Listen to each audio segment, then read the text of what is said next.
Hey everyone, Sycra here, and in this lesson I'm going to be teaching you how to draw hands. Now, I've been holding off from doing this video for a long time, and the reason is I was stuck between two things. One is this, okay, am I going to redo my old video, because I have a video on how to draw hands.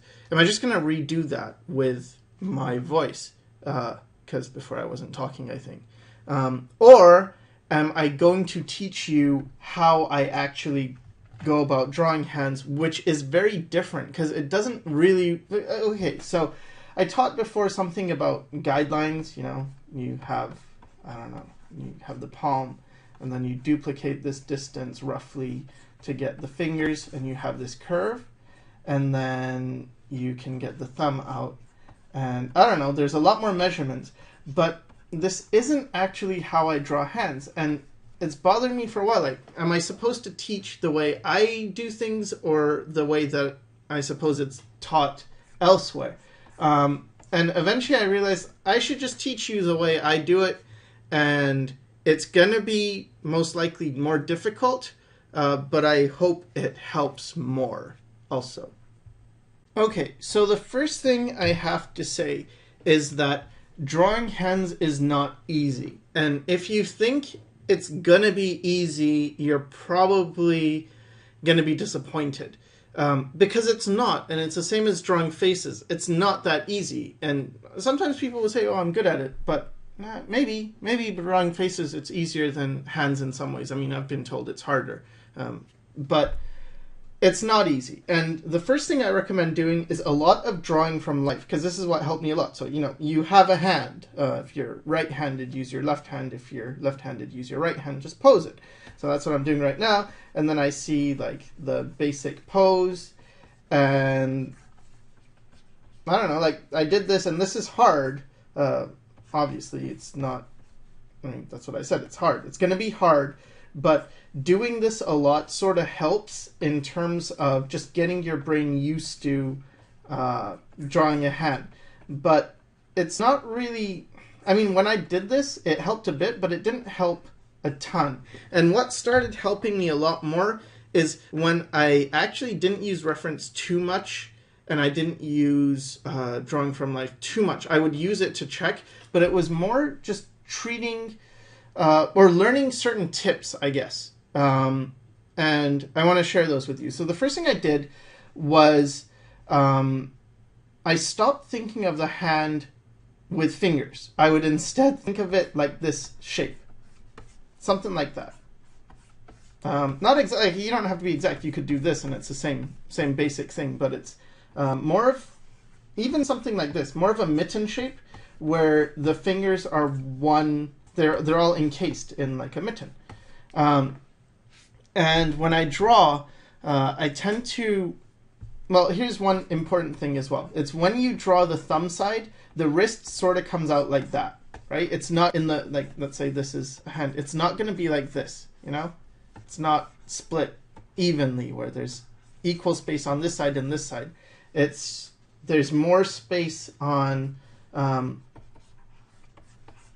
the wrist, or the thumb side, there's more space, and then the wrist sort of joins in like that. So that's the first thing. So let's assume you know how to draw an arm and that it's the hands that you're having trouble with, okay? So when I would do an arm and then I get down to the hand, the first thing I do is the wrist. I make a stopper here, I don't know, just to indicate we're done. Arm is done now. And then the next thing is from the side, you'll notice okay, so from the front we have this, the hand connects where there's more space for the thumb right here, and then for the side view the wrist sort of comes down like this, and then there's a little bump here, like a step down, and then you have your thumb and the rest of your hand. So it's this, I guess these are the important things, how the wrist comes down like this, and then how this thumb goes out. And then once you've got that, it's okay, so what's the hand doing? Well, here, let's say it's facing us this way. Okay, well, we have more of a side view, so you get the wrist coming down, you know, this comes like this, and then you get a little step down, then you go this way to the fingers. And so there's one hand position, and then let's say this is another hand position, while this one's more, let's say the palm is facing down. So now we get more of this showing, this, you know, bump towards the thumb, and then on this side there's less, and then it's like, okay, encapsulate that in this shape. And this shape, because it's rough, it was easier, and it's quick, right? Like you don't have to go through each individual finger. Because of that, it just made it a lot faster to draw hands, because now, you know, I'm not doing complicated shapes, I'm just doing shapes like this, maybe something like that. So that was the first thing I started doing to, you know, get better with drawing hands, is simplifying it into this one mitten-like shape. Now, the next thing is to take your mitten-like shape, once you get used to doing that, to start breaking the fingers up into, you know, their own thing. So the way I did that is I would create this kind of arc, and then if you split it in half, you know, so you have equal here and equal here, and then in quarters, then you roughly get the positions of the fingers. Now, with the fingers, it's different for men and women, and I'm going to go into detail, a little bit of detail anyway, into the differences. But just for the fingers, first of all, the middle finger is always the longest, right? So we've got that. Now, and the pinky is always the shortest. So it follows this kind of arc, or at least I create this kind of arc. Then with the pointing finger, for women, this finger and the ring finger are equal in length.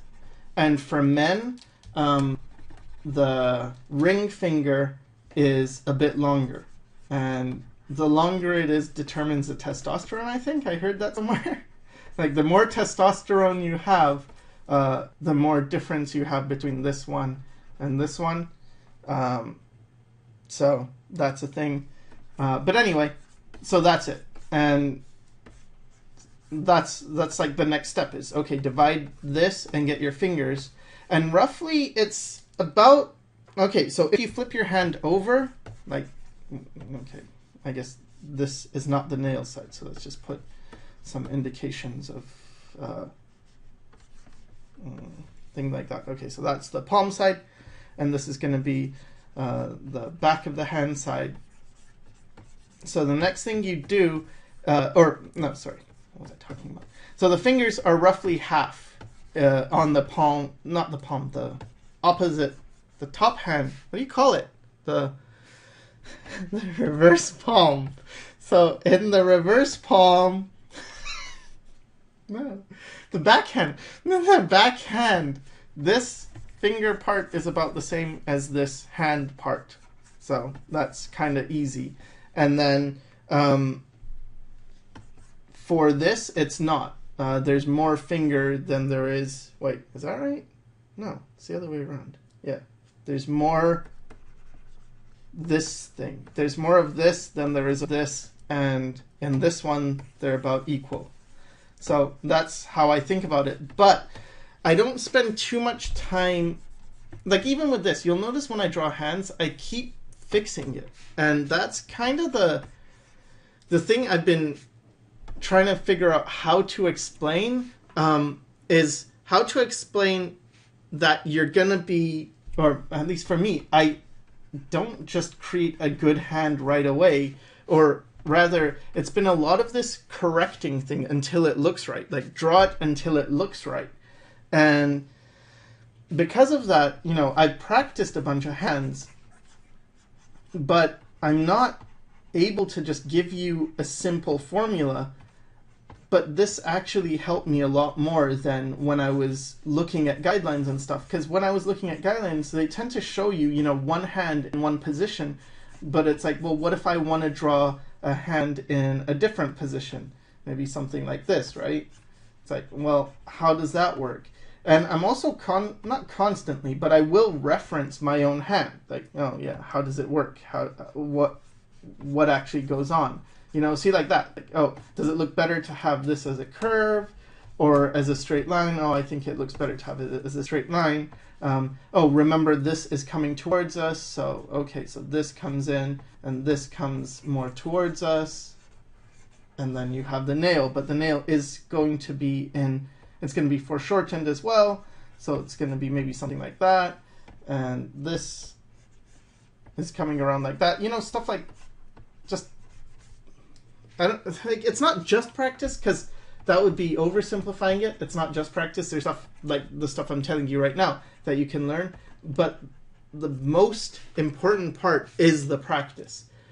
So yeah, so once I've divided the hand into the fingers, then when I create this mitten shape thing, I can start doing stuff like this, where I group a bunch of fingers together, but I tend to have one doing its own thing. So if I was to flesh this out, it would probably be, you know, here's the other fingers, and then here's this one, and it's doing its own thing. And again, you know, it's really messy, but that's really what helped me, is do a bunch of messy ones until you can do pretty nice ones. Because I mean, you know, I've gotten to the point that if I wanted to be very careful, I suppose, I should be able to do a decent finger. I mean, I've done them before. So that's a thumb, but anyway, you know, I mean, you can do that stuff, but I didn't start with drawing it, you know, in detail. It was more, no, just do a bunch of rough ones and do them quick and try and do different views and try and play around with it until it looks right. And so, okay, we'll have one finger here, and then we'll have the rest combined here. Or maybe you have a finger, like all the fingers grouped, but then the pinky comes out. And I don't know, they seem to be, especially for women, these types of poses seem more elegant when you have, you know, a bunch of fingers together. Or sometimes it's like this, where, I mean, in anime they do it a lot, where they have the two middle fingers sort of like this, and then you have maybe a hand doing something like this.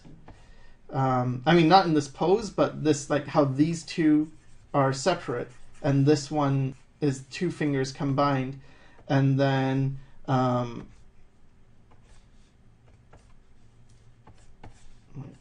like that. And then you have just like maybe this, like it gets like a bit of a line here, and then it fades off, and you get that type of hand, I guess.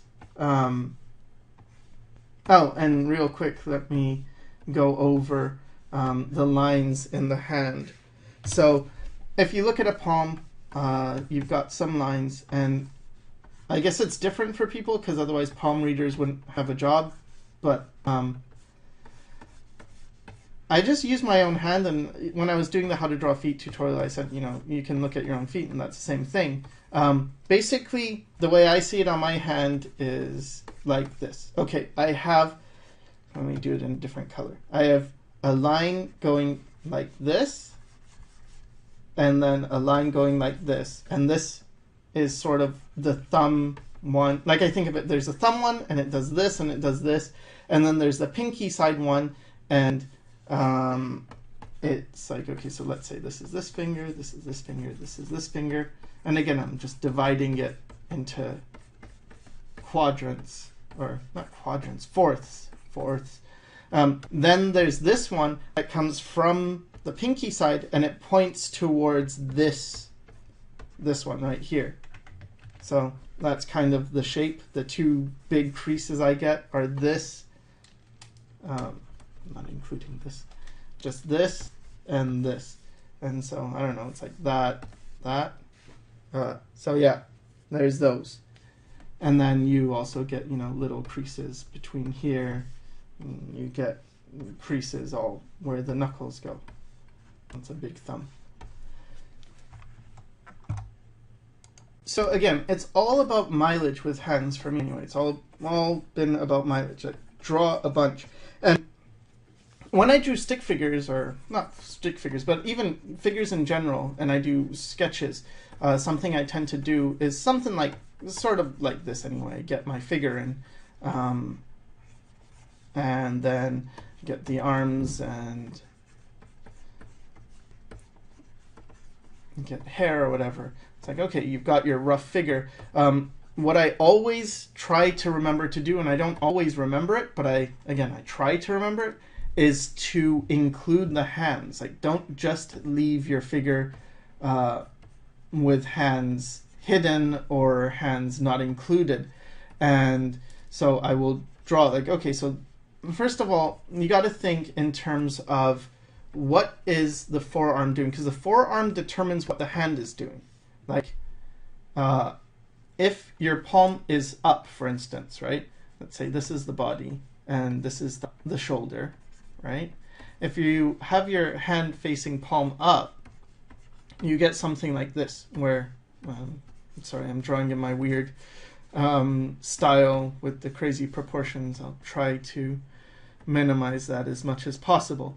But you get something like this, where the arm is outward, like that, like at this angle. Whereas when it's down, I'll use a different color, it tends to be more this way, right?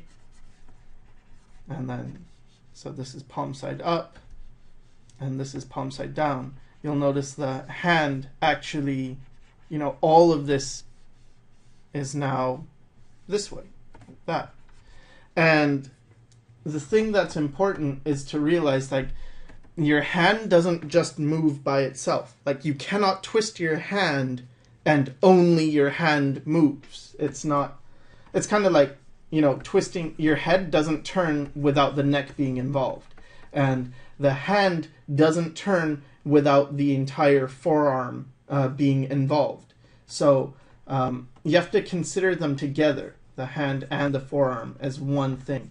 And so this isn't a forearm tutorial, so I don't know how much I should go into it, but it's something to keep in mind. I would say just keep that in mind, that the forearm is going to determine, you know, what the hand is doing as well.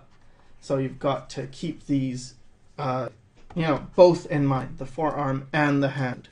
So now I want to talk about some hand shapes, because there are certain shapes that seem to repeat, and I guess I learned these as well. So one of the easiest shapes, and this is what I used to always give my figures, is a bunch of, it's a fist, right? And I get this kind of shape, so this kind of shape,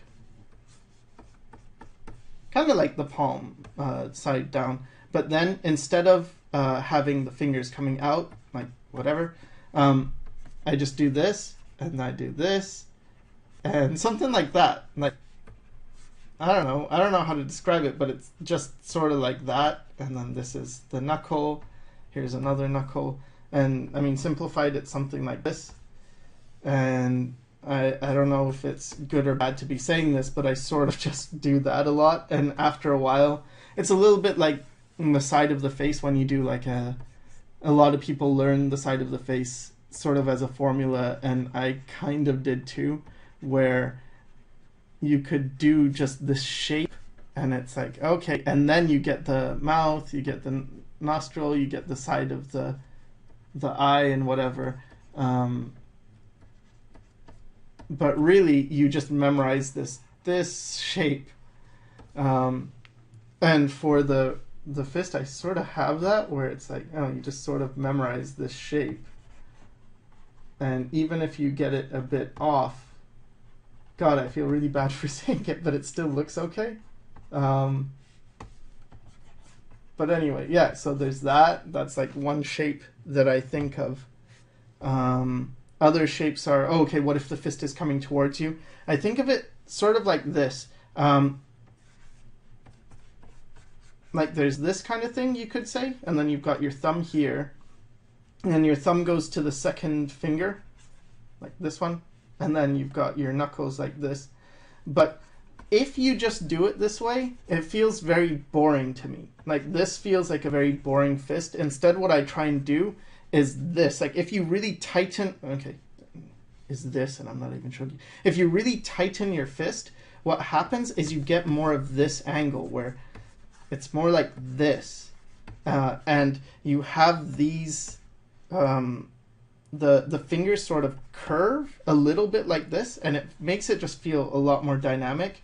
So I get something like this, and sometimes I, indicate this knuckle thing right here a bit more. And so it's more of this shape, and it feels just, as I said, it feels more powerful, like dynamic and punchy. To me, this is, yeah, it feels more punchy. So that's another shape. And then, you could have this person punching and it's all foreshortened, and you're going to not see a lot of the things because they're hidden behind the hand, but there's a shoulder back here, and the head's going to be somewhere around there. So that's another shape I use. And then what else? What else do I tend to use? I tend to use stuff like that. Like, okay, so after a while, my hands get a lot more flowy, and instead of drawing them like, what is it? Like something like this, which is not, it's not bad to do this. But instead of doing it like this, I tend to just resolve it sort of like this claw shape. And I do that a lot. So something like this, where it's like a claw, and it feels like they're all claws. And then maybe I'll add like, and then the pinky sticking out like that. Or these fingers are, bending like that, So I create this as roughly like an outline of what the hand is doing, and I keep it very loose. And then maybe something like this. And then what I do is I add the fingers in after the fact. So it's like, okay, now, so this would have been done very lightly. Let me just show something more like that. So this is very light, right? And then I can create where the fingers are, or the thumb, or whatever. And I'm trying to think of things coming forward and things going back. So sometimes I add like circle joints. Let's say this is doing this finger's doing that, and then these are going in more. Well, it's kind of like a holding a gun position, I guess. Something like that. Maybe more like this. But yeah. So I build it that way, and same with this one, right? So if I start with this rough shape, but because it's rough, I'm able to better get a sense of where the other shapes would be, where the fingers would be, because they have to fit, not perfectly, but sort of in this. And it's just easier for me to get a sense of proportion when I'm doing this. And again, I erase a lot, so I don't know. Again, this is not a perfect tutorial. It is just the way I do it, and it's helping me, and it's been helpful for me. So sorry for all the disclaimers. I'm just very, I guess I'm nervous about someone saying, that's not how to draw hands. Why are you telling them you just guess at parts? Or, and there's also this tendon that comes down. And the way I think of it is I think of it connecting towards the thumb. So if I have this shape and I have this, then I have the tendon sort of here, and then the thumb side here doing its own thing, and then the rest of the hand here. But yeah, I create these shapes and then break it into fingers. And that's pretty terrible, but something like that. And just remembering, the creases. You got this one pointing this way and this one pointing this way, and doing that thing. Okay, now there's this other method, because I keep switching methods depending on what I'm doing. And there's this other thing I do sometimes, which is, okay, I'll get the general hand shape. Maybe the hands are spread, or the fingers are spread apart. So when I spread the fingers apart, I tend to resolve them as this type of stick figure thing. And then I think of the knuckles. So I get the knuckles in like this, like circles. And then what I tend to do is this kind of, I just draw in these, I don't know what you'd call them. sort of like sausage shapes, and then I'll get the other knuckle, sometimes this, or sometimes I won't even include that, and then I connect them like this. I mean, it looks stupid, but it kind of works for my style. And then, and then I use I create the webbing, because you have to remember there's like webbing in the fingers, and that can be bigger or smaller. But yeah, it's this type of thing where I would create this type of back and forth thing with this concave shape and then convex, like convex, concave, convex shapes. So to just isolate one, I guess it would be something like you have this shape, and it's, I don't know, because it's not quite like this, right? And it's not a triangle either. It's somewhere in between these two to get this one. And it's, yeah, so it's kind of like this, and then it comes, and then I have it go in, and then I have the knuckle, and then I have it go in like that as well. And I guess you could also do it, you have a line, you have a knuckle, knuckle, knuckle, and then combine them. I don't know, that's a very broken finger. Let's hide him. So that's another thing I do, you know, if the fingers are really spread apart. But now what if the fingers are coming at you? Well, to do that, the way I think of the hand is, again, switching it up. It's different, but it's sort of similar, but it's more this shape. Kind of a, I guess Bridgman called it a wedge shape. And I think of it like that, where this is the entire top of the hand. And then I create these circles, and you know, you got to have them fit evenly, obviously, because the fingers are equally spaced apart. And then I think of like tubes coming towards us, and sometimes I could use my coil technique to have like a finger coming towards, and then this coming down, and maybe this going down like that, and then maybe this one again coming towards us. But that's how I do it. I use this type of rounded, these knuckles like that, and then you'd have your thumb doing its own thing, I guess.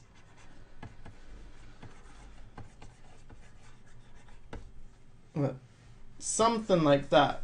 And then when it comes towards you, I tend to like darken the lines, so there's more contrast. I guess I vary the line width, so as things come towards you, the lines get darker, and then put in the fingernails. And I guess I can talk quickly about fingernails. The way I do them is, well, sometimes I don't, but it's useful to do it. And the reason why it's useful is because, let's say this finger, like this pinky, is coming towards us. Well, with the fingernail, you can sort of describe it better, how it's going. And I can add the knuckles in after and get this type of shape. But it describes the form. But let's say this is a close-up on a finger. What I try and do, and especially when I'm drawing women, is I don't outline the figure like that. I guess you could. I've seen a lot of artists tend to play around, like they might do shapes like this, or shapes like this, or shapes like this, or whatever. But what I tend to do is I get darker around these corners, and then I sort of fade it off. And that's kind of how I treat fingernails. Maybe I'll outline it a bit, but it's more this case of, you know, it gets darker here, and then there's like this, I forget, I know it has a word, but or a name. This thingy, this moon, lunella? Something about moons. I know, I remember that. I don't remember what it's called, but something moony. And yeah, that's how I do it. I sort of get darker here, fade off, and then that, and then on the side, let's say let's draw a woman's finger, like a very slender finger. The way I tend to do it is I might have this type of shape. It took me a while to be able to draw these elegant curves. I mean, I'm not saying they're super great, but this thing, and then I will only suggest like this part of the, so this is the side view, and then maybe just this where the nail is coming around, something like that. where it's very suggestive. I try and keep it really, like with women's hands in general, yeah, you can start off with your little, not little, but your scrubby things. Maybe this hand is doing, I don't know what it's doing, but, and I tend to find what the hands are doing by doing, like now when I do figures, I tend to do this type of stuff, like, okay, it's roughly doing this. And then, again, I can flesh it out after the fact. But with women's hands, you just have to be very careful. You have to have very elegant shapes and think more about tapers and stuff. So things like this type of shape, this tapered shape, it's got like a very nice, elegant, well, that one's not too elegant, but something like this. Very, very elegant shapes. And less in terms of wrinkles. You still can have like the big wrinkles of the hand, but you're not going to go crazy with, like, you're not going to draw the nail and have a big knuckle. Oh, I should talk about that with drawing knuckles as well. But anyway, you're not going to have like all these, you know, indications of detail and stuff. Because, I mean, you could if you wanted a hand to look older, I guess that's fine. But for me, I tend to not do hands like this. I guess this is more like a witch's hand. Yeah, something like that. And then, you know, really outline all the tendons of the palm.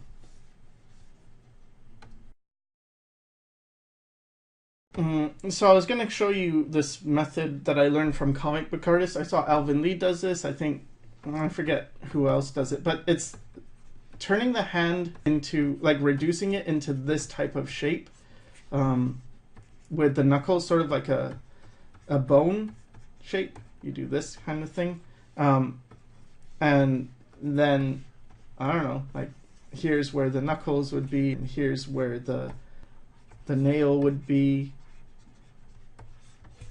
and I don't know. So you start with this type of shape, and I mean, I guess I don't really do that, but I just wanted to show you that. And maybe I'm doing it wrong, but it's kind of that type of idea. So I guess, you know, basically that's it. Draw hands a lot. Draw from life a lot. Really, it's useful. And this is going to take, like, it took me many years to get to this point where I could draw hands, but this type of thing, you know, where the wrist connects was super useful. So pay attention to that. Thinking of the fingers together and then splitting them afterwards, that was really helpful for me. Understanding, you know, how these wrinkles are, and then just doing it a ton, like a lot. This is not easy. I mean, many artists, and I think I'm going to be included in this, even to their old age will have difficulty drawing hands, or, you know, you can always get better. So it's something that I wouldn't beat yourself up over. You know, if you struggle with drawing hands, you're not alone. A lot of people do, but at the same time, this thumb is too long, but it's not impossible, and it's important to constantly improve, to constantly get better. And then at least you can say, I draw hands that are okay. So, yeah, I guess that's it. Hope it helped. Oh yeah, this one thing. This, like, geez. Okay, never mind. I didn't hope it. I mean, I do hope it helped, but not yet. Okay, you got this part of the thumb, right? This, and then it connects here. You also have this part of the little finger, and I tend to think of it like this shape. And the reason why it's important is for poses where, I guess when it's like a side view, I tend to think of that little finger part as this. And when I think of it that way and I combine these shapes, it helps. And especially where it helps are things like this. Okay, Well, almost forgot to do this. But okay, so let's say I have this arm and it's doing this, right? And here's the shoulder coming around and the hand's doing this. But now this hand is going in space that way. Okay, so how do I do that? Well, the first thing I do is I think of this shape, like a box, and it's going in the background. And then I get the space where like the knuckles are gonna go, and then I get the fingers after that. So what happens is you get something like this, and let's say, what could this finger be doing? Maybe this finger is tucked under like that. Okay, so it goes like that. Now this is very important because this is you're able to get things in 3D, right? Like the hand is bent and it's going this way, but you have to consider the sides of the hand, like the thumb side or the pinky side. And once you do it a lot and practice, you can kind of get fast with it, where you're getting shapes like this pretty easily. But yeah, so that's kind of the opposite of the other view where you have the fingers doing this in this shape, you know, coming at you, instead of that where they're coming at you. And another trick for this is to draw the lines and make an arc like that, and this shows where the fingers are going, and then draw them in like that, and then sort of connect them back. So if this is one view, then this is sort of the other view. And see here, like this part, you have to think of it like a box, or a rectangular box. So this is like this, and it comes out like this, and then you have the wrist part, which is part of its own box shape like this, right? So that's doing that type of thing. And then you add the thumb and the fingers and everything. So yeah, I guess that's the last thing that I wanted to cover. And I hope this helped, and thanks for watching.